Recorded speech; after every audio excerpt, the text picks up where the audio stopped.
Bonjour à tous, c'est Passion Aquariophilie. Aujourd'hui on se retrouve pour une toute nouvelle vidéo.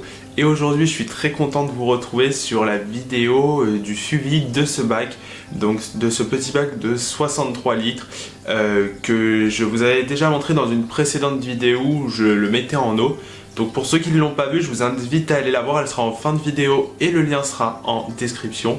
Vous n'êtes pas obligé d'aller la voir, mais c'est toujours mieux pour comprendre le cheminement et le suivi de ce bac.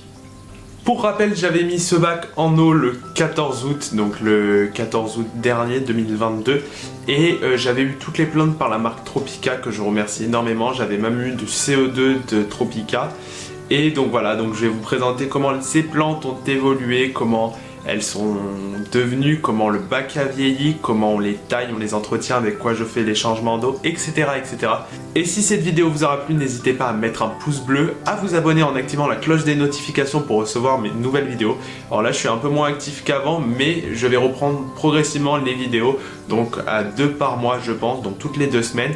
Et voilà, et n'hésitez pas à les partager en masse, ça me ferait extrêmement plaisir.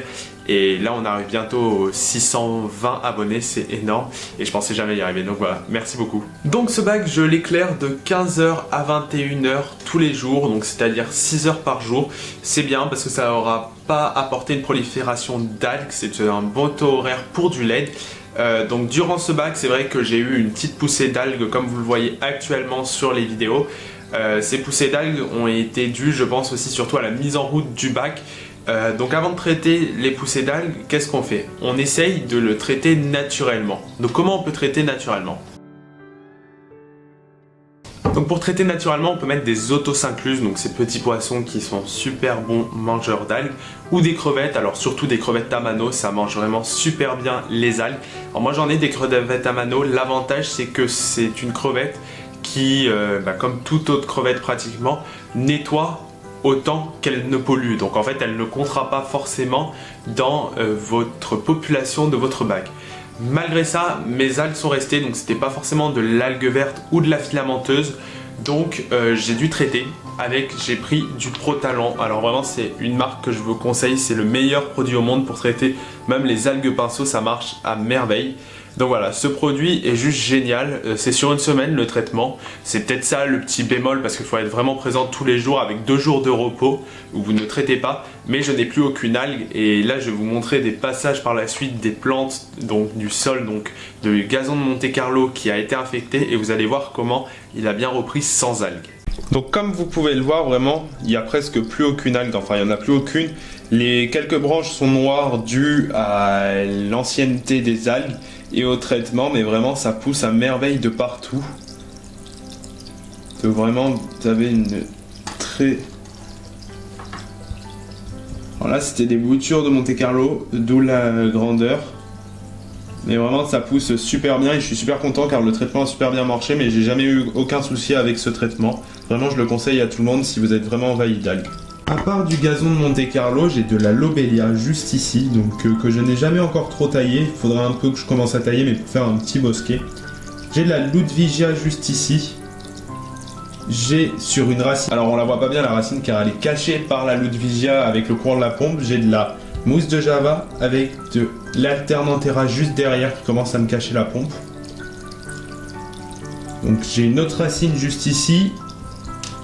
Pour rappel, j'ai aussi cette magnifique Hygrophila et un peu de Blixia sur le fond. En plante, j'ai aussi des Limnobium, donc des grenouillettes aussi appelées, donc c'est des plantes flottantes super jolies. Donc voilà, ça c'est niveau plante. Je vais vous parler maintenant de la population de ce bac. Dans ce bac, j'ai des Microcynodontis, donc j'en ai 4, donc c'est des petits poissons un peu comme les Corydoras, mais encore plus mignons je trouve, car ils vont vraiment gratter le fond. C'est vraiment, alors c'est plus comme un poisson-chat que le Corydoras, car ça a des plus grands barbillons.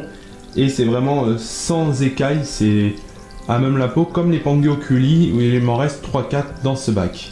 Un Microcynodontis juste ici.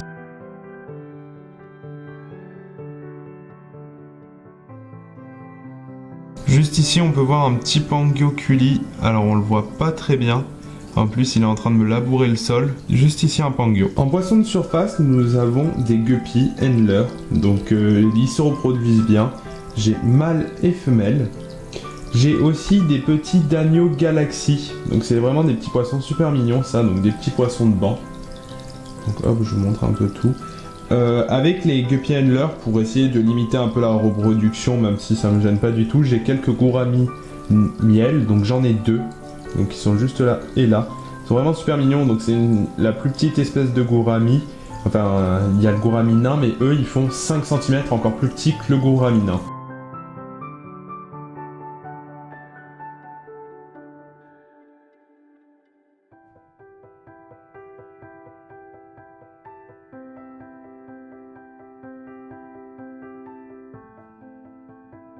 Pour ceux qui se demandent, c'est ce CO2 artisanal de chez Tropica. Donc en fait, il y a une pâte blanche qui nous sert à 5 fois et toutes les 2-3 semaines, on doit refaire de la levure boulangère. Et voilà, donc il fait vraiment des bulles. Alors là, il est un peu à sec, mais il en fait encore quelques-unes. Et voilà, c'est un très bon CO2 que je conseille pour des petits bacs si vous voulez pas mettre un gros budget. Et voilà, j'ai fini la présentation et le compte-rendu des 3 mois qui ont séparé la plantation avec le bac actuel. Donc je pense que je ferai une future vidéo avec les 6 mois de ce bac et les 1 an par la suite. N'hésitez pas à me dire si vous trouvez qu'il a bien vieilli, si vous aurez fait ci, ça, tailler quelle plante comme ça, comme ci, voilà. Je prendrai vos conseils avec grand volontiers. Et voilà, n'hésitez pas à vous abonner encore une fois, à liker la vidéo et à la partager, ça me ferait extrêmement plaisir. Si vous avez toutes questions, n'hésitez pas à me le dire. Et n'hésitez pas aussi à aller consulter mes comptes TikTok et Instagram, les liens de mes comptes sont en description. Et donc voilà, merci encore pour tous ces abonnements et je vous dis à très vite.